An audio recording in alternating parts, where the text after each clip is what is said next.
बात सुनने का मौका मिला करता आपको। आगरा के विषय उठा करते, आगरा की परेशानियों की करती, आगरा के कारोबारियों के लिए सवाल उठा करा करता, उनकी सब्सिडी के लिए, उनके टैक्स फ्री होने के लिए, उनकी समस्या के सवाल आपने बनाई नहीं जाता। आप तो आंख बंद करके विदर्भ भाग जाते हो, विदर्भ भाग जाते हो, कहते हो कि भाई हम पे जुल्म हो रहा है, जिनका राज का जवान तो जुल्म ही होगा। समझदारी से घर में बैठ के सोचो। आप छोटा मोटा कोई काम करते हो तो भी दिमाग लगाते हो कि अगर मैं 1 रुपया कहीं खर्च कर रहा हूँ उससे बनेगा क्या। ये वोट जो 5 साल का भविष्य तय करती है, इसको देने जाते तो अभी नहीं सोचते इससे क्या बने। आप बंद करके वोट देते, ये यहाँ ये खड़े, ये दूसरे चंद्रशेखर यहाँ ये इनकी ताकत बना दो, इस बार देख सब लोग मिलकर फिर देखना, तो देखना आप, फिर आपको पता लगेगा कि ताकत किसे कहते हैं। मैं आपका इस बात का एहसास न कराऊं तो आप मुझे बताना।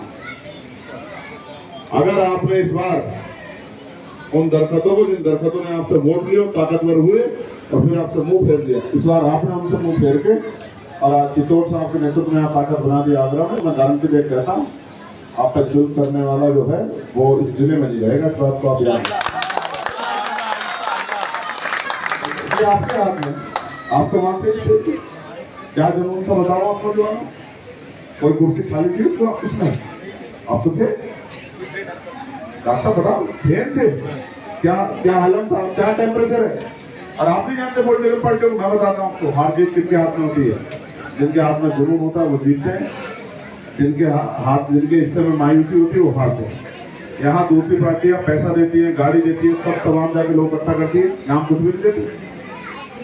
अगर दिया होता तो आपको भी दिया होता, आप दिखे। हम कुछ नहीं देते तो कुर्सी खाली नहीं रहती और जितने लोग अंदर रहते हैं उतने बाहर रहते हैं। आप समझो मेरी बात को।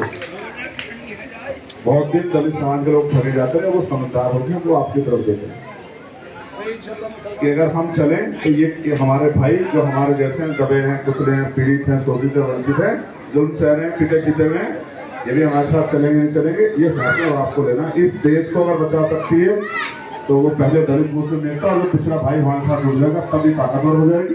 उत्तर प्रदेश को अगर कोई बचता है तो दलित मुस्लिम नेता ही बचा सकती है, इसके अलावा कोई रास्ता आपके पास नहीं, ठीक है, वरना सब जाएगा। अभी आपका नंबर है चलता है, जाना सकता है। तो जमहूरियत में जो उनके पास ताकत है वो सबके खिलाफ है, वो देश के खिलाफ है, वो प्रदेश के खिलाफ है, वो दलितों के भी खिलाफ है, वो पिछड़ों के भी खिलाफ है, मुसलमानों के भी खिलाफ है, ईसाइयों के भी खिलाफ है, बौद्धिस्टों के भी खिलाफ है, जैनों के भी खिलाफ है, सब पीड़ित हमसे। लेकिन चुप है सबको, अपनी अपनी बारी का इंतजार कर रहे हैं। इसलिए आपसे कहने आया हूँ, आपने मौका दीजिए। तो आपसे मीठी मीठी बातें नहीं कहूंगा कि ये हो जाएगा हो जाएगा, जो कुछ होगा वो आपके हाथ में तय होगा। आप अच्छे फैसले लोगे तो आपकी ताकत बनेगी, और आप आंख बंद करके खा के बढ़िया खाना पड़ के सो जाओगे तो फिर जो कुछ नहीं बना वो भी आपको। मैं फिर आज बहुत चैलेंज से कह रहा हूँ, जावेद, अगर आगरा के लोगों पे जुल्म होगा तो आप सब लोग उसके जिम्मेदार होंगे। अगर आपने गलत फैसला लिया तो उसका खामिया, ताकत यहाँ नहीं बनी, उसका खामिया आप लोगों को भुगतना पड़ेगा, मुझे नहीं भुगतना पड़ेगा। आप समझे नहीं समझे? बिल्कुल। इन्होंने एक बहुत अच्छी लाइन की है, कहिए कि लम्हों ने खता की और सदियों ने सजा पाई। ये हमारी ही गलतियों की वजह से आज हम पे नेता भी है, आज हम पे